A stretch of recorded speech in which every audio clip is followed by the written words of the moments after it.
ಅಲ್ಲಮ ಅಂತಾನೆ ಭೂಮಿ ಆಕಾಶ ಒಂದು ಜೀವನದುದರ, ಇಲ್ಲಿ ಘನವೇನು ಘನವೆನ್ನದವಂಗೆ, ಕಿರಿದೇನು ಕಿರಿದೆನ್ನದವಂಗೆ.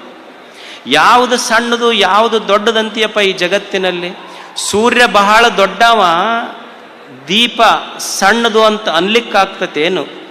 ಸೂರ್ಯ ಬಹಳ ದೊಡ್ಡವ, ದೀಪ ಸಣ್ಣದು ಅಂತ ಅನ್ಲಿಕ್ಕಾಗೋದಿಲ್ಲ.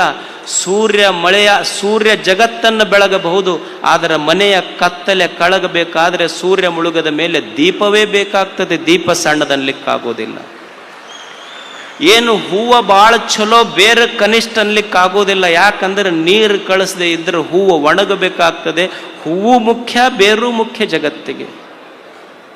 ನಾವು ಒಂದು ದೊಡ್ಡ ಸಂಗಮರಿ ಕಲ್ಲು, ರಾಜಸ್ಥಾನದ ಮಾರ್ಬಲ್ ತಂದು ನಾವೊಂದು ದೊಡ್ಡ ದೇವಸ್ಥಾನ ಕಟ್ಟಿವ್ರಿ ಭಾರಿ ಅಂತಂದ್ರೆ, ನೀ ತಂದಿರಬಹುದು ರಾಜಸ್ಥಾನದ ಮಾರ್ಬಲ್ ಕಲ್ಲ, ಆದ್ರೆ ರಾಜಸ್ಥಾನದ ಮಾರ್ಬಲ್ ಕಲ್ಲು ಚಲೋ ಇರ್ಬೇಕಂದ್ರೆ ನಿಮ್ಮ ಊರಾಗಿನ ಒಂದು ಸಣ್ಣ ಚಿಪ್ ಇಡಬೇಕು. ಇಡದೇ ಇದ್ರೆ ಅದು ಕುಂಟತೈತದು ಅಷ್ಟೇ.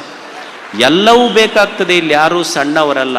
ಒಬ್ಬ ಗುರು ತನ್ನ ಸಮಾಜವನ್ನು ನಾವು ಸಣ್ಣವರಲ್ಲ ಅಂತ ತುಂಬುವುದವರಲ್ಲಿ ಒಂದು ಭಾವನೆ. ನಾವು ದೊಡ್ಡವರು ಈ ಜಗತ್ತಿನಲ್ಲಿ, ನಾವು ದೇವನ ಮಕ್ಕಳು ಅನ್ನುವ ಆತ್ಮವಿಶ್ವಾಸ ಅವರಲ್ಲಿ ತುಂಬಬೇಕು.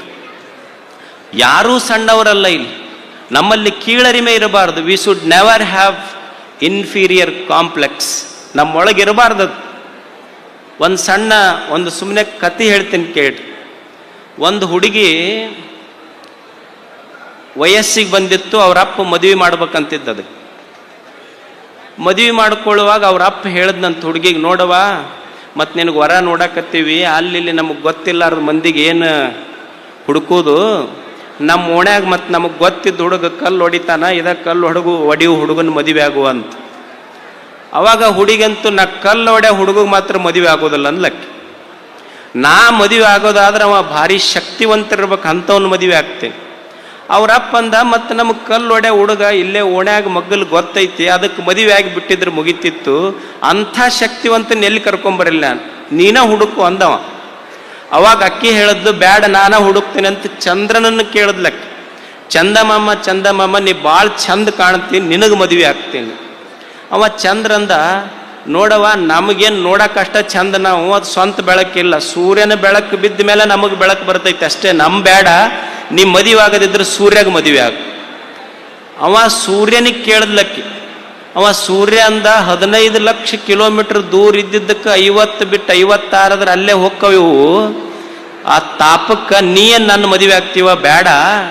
ಮತ್ತು ಅಷ್ಟೇ ಅಲ್ಲ, ನಾವು ಎಷ್ಟೇ ಪ್ರಖರತೆ ಬೆಳಕಿದ್ರು ಒಂದು ಮೋಡ ಅಡ್ಡ ಬಂತು ಅಂದ್ರೆ ನಾವು ಕಾಣೋದೇ ಇಲ್ಲ. ನಮಗಿಂತ ಶಕ್ತಿಶಾಲಿ ಅಂದ್ರೆ ವರುಣದೇವ, ಮೇಘ ಐತೆಲ್ಲ, ಅವನ ಮದುವೆ ಆಗ ನೀನು.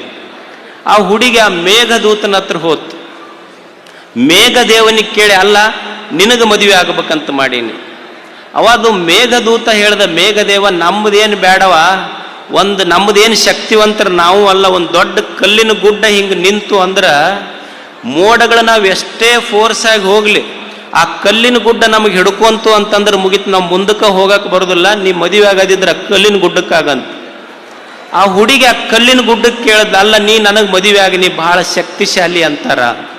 ಅವಾಗ ಅದು ಕಲ್ಲಿನ ಗುಡ್ಡ ಹೇಳ್ತಂತ, ನಾವೇನು ಶಕ್ತಿಶಾಲಿ ಅಲ್ಲ, ಆ ಕಲ್ಲು ಹೊಡೆ ಹುಡುಗ ಬಂದಂದ್ರೆ ನಮಗೊಂದು ಚಾನ ಹಚ್ಚಿ ಹೊಡೆದ್ರೆ ಪೂರಾ ಪುಡಿ ಪುಡಿಯಾಗಿ ಹೋಗ್ಬಿಡ್ತೀವಿ ನಾವು.